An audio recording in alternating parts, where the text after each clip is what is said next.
Bienvenidos al canal de podcast de la Red de Medios Digitales del Perú, la primera red conformada por medios digitales independientes.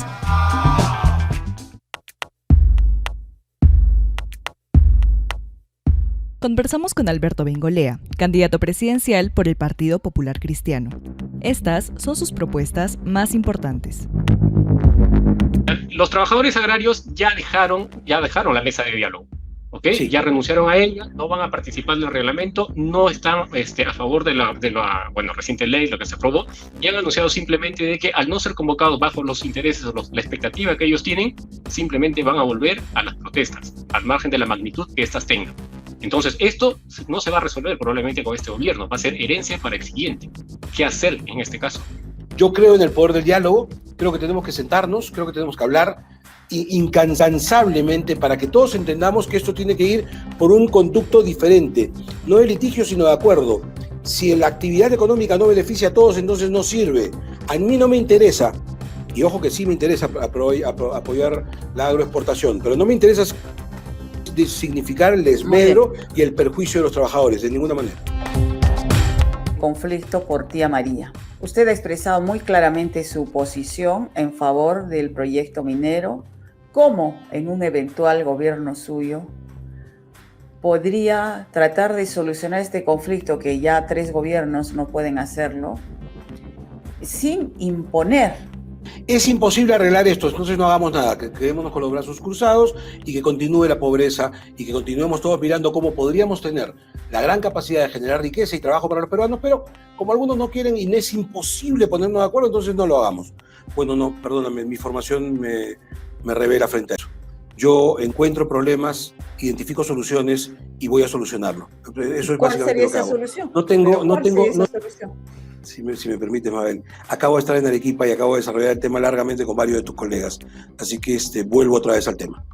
Creo que en el tema de Tía María, como en el tema anterior, ha habido mucha falta de diálogo, pero de diálogo real.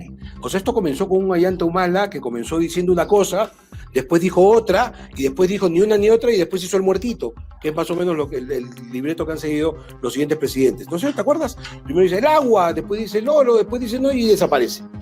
O con Vizcarra para hablar del último capítulo, ¿no es cierto?, en donde se presentó muy firme a decir, va a ir, y después se fue a una negociación privada en donde salió el audio, acuérdate por Dios, en donde él decía, no, en realidad, a ver qué cosa quiere, no quiere, entonces no.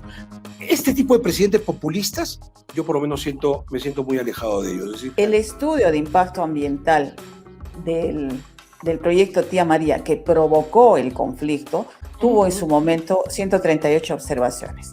Ese estudio, después de 3 muertos, solamente, fue desautorizado. Se ha presentado un nuevo proyecto de estudio de impacto ambiental que aparentemente o en teoría cumple los estándares, pero la población no ha podido participar en él. Y ese es el problema. De anterior. Un Estado que tiene que asegurarse que no haya contaminación. Ese trabajo es el trabajo del Estado. Exactamente lo mismo que te dije para el tema agrícola. Lo que hemos tenido en el Perú siempre es un Estado que se pone de costadito, que se hace el loco, que desaparece y que no se mete. Ahora necesitamos un Estado que se meta y que diga, ok, necesitamos generar este proyecto que significaría 9.000 puestos de trabajo para comenzar. Eso también lo podemos discutir. Generar este proyecto que genera trabajo, por Dios, estamos en plena, la consecuencia de la pandemia es que los peruanos necesitamos trabajar o nos hundimos. Estos proyectos de trabajo necesitamos generarlos. ¿Quién va a asegurar que no haya contaminación? Pues el Estado.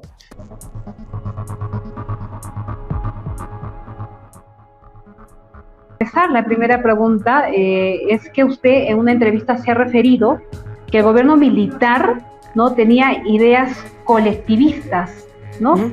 ¿Por qué a usted no les gustan las ideas colectivistas? Es la primera interrogante que tengo para usted. Yo respeto perfectamente a aquellos que crean en ideas estatizantes, yo no creo en ellas. Existe, para hacerte un mapa rápido de las ideas políticas universales, aquellos colectivistas que creen que el Estado tiene que resolverlo todo, normalmente son llamados de izquierda. Yo creo más bien en un mercado que tiene que tener toda la libertad del caso para que el impulso de la persona, para que el impulso privado genere riqueza, porque es lo mejor, en la historia lo ha determinado, y un Estado necesario, lo acabo de conversar con Arequipa y con Trujillo, que haga su trabajo precisamente de cuidar y de velar por los derechos de las personas. Usted ha mencionado que está de acuerdo con algunas reformas en el capítulo político de la Constitución. Sí. ¿no? Como por ejemplo el tema de la vacancia por incapacidad moral, ¿no? Eso lo hizo en una entrevista anterior. ¿No cree usted que también es necesario algunos cambios en el capítulo económico? Tenemos 200 años de historia, y en 200 años de historia hemos cambiado 12 veces y no ha arreglado las cosas. La solución no está en cambiar constituciones. Esa no es la solución. Ahora, si quieres podemos cambiarla. Si la mayoría de Perú dice vamos a cambiarla, bueno, ok, yo creo que no, pero eso será lo que la mayoría diga. Como siempre, engañada y asusada con temas que no solucionan las cosas. Los problemas que tú me has planteado no son problemas de la Constitución, son problemas de los organismos que han sido mal empleados, mal trabajados, mal diseñados, no por la Constitución. Ninguna parte de la Constitución dice que estos órganos hayan tenido que actuar de esa manera. Usted le ha escuchado decir a los medios que no es sano tener tantos partidos, tantos candidatos, ¿no? A pesar que estamos en democracia, no es sano tener tantas agrupaciones.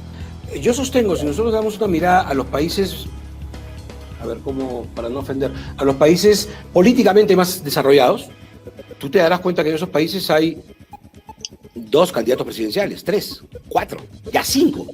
El Perú debe ser el único país, al lado de, estaba yo estudiando, hay un par de países en África y algunos en Asia, que tenemos 20 candidatos presidenciales y nos parece muy bien. O sea, esto no habla de desarrollo político, habla más bien de subdesarrollo político, y te explico por qué. Porque no hay tantas vertientes de las ideas políticas. Hace un rato desarrollábamos un poco la idea, solamente la culmino. O tú estás, para hablarla, o tú eres estatista o tú eres individualista. Estás a la izquierda o a la derecha. En el medio puedes ser un socialdemócrata. No hay mucho más. Yo reconozco estos 4 ramales grandes del pensamiento político. Entonces, ¿qué cosa es lo sano? Que haya partidos políticos que representen esas ideas políticas. Ya pues 4, ya 5, 6, jala, se pelearon, 8, ya, no 20. O sea, eso no es sano, porque lo que te lleva es lo que pasa hoy día en el Perú. Dime, por favor, los candidatos que están en las encuestas, hoy día liderándolas, ¿qué pensamiento tienen? ¿A qué pensamiento responden? A ninguno. Simplemente un día amanecieron y dijeron, yo quisiera ser presidente. En la página 56 del plan de gobierno del PPC, usted plantea que una de las metas es llegar al 100% de la cobertura del suministro de agua potable al final del quinquenio. Y el problema que pasó en Lambayeque es que gran parte de la plata se perdió por la corrupción. Entonces le pregunto, candidato, ¿cómo hacer para alcanzar esa meta del 100% que propone el PPC de llegar al gobierno sin que la corrupción se siga filtrando por los caños de los peruanos y siga postergando a la población a no tener ni agua ni desagüe? Es la pregunta del millón que nos hacemos hace 200 años en el Perú, Daniel. O sea, ¿cómo hacemos para eliminar la corrupción? Tenemos años en esa historia, así que no voy a mentirte. Yo no te voy a decir, mira, tengo la varita mágica. No es verdad, te estaría mintiendo, ¿correcto? Sí sé qué medidas tenemos que tomar para tratar de evitarla. Para comenzar, y ya que hablábamos hace un rato de pensamiento social, y yo te decía, soy social cristiano, yo debo hablarte de un principio del pensamiento social cristiano, que es el principio de subsidiariedad, que dice que las cosas tienen que ser corregidas en el menor nivel posible, ¿no? Entonces, por ejemplo, es correcto lo que tú acabas de decir, transferencia de fondos al gobierno regional para que éste haga los trabajos que tiene que hacer. Y a su vez, transferencia a los gobiernos municipales, ya. 2020, para las elecciones del Congreso, de las extraordinarias, usted propuso que en materia de seguridad ciudadana, las Fuerzas Armadas, o el PPC lo propuso, deberían acompañar a la Policía Nacional en el mejoramiento de la patrullaje público, cuidar dependencias, estar en las calles. No lo propusimos, de ninguna manera. Propuse que las Fuerzas Armadas debían ocupar espacios que hoy día ocupaba la policía para permitir que la policía añada elementos a la custodia ciudadana. Y lo estoy repitiendo ahora también. Yo creo, por ejemplo, que las fronteras deben ser custodiadas por las Fuerzas Armadas, no por la policía. Yo creo que las dependencias públicas deben ser custodiadas por las Fuerzas Armadas, no por la policía. Yo creo que las cárceles deben ser custodiadas en la parte externa, por supuesto, por las Fuerzas Armadas y no por las policías. Es decir, identificamos varios espacios que hoy día ocupan policías, perdiendo policías en la calle, cuando deberíamos ganarlos más bien en tarea que debería ser del Ejército o de las Fuerzas Armadas, por una cosa elemental.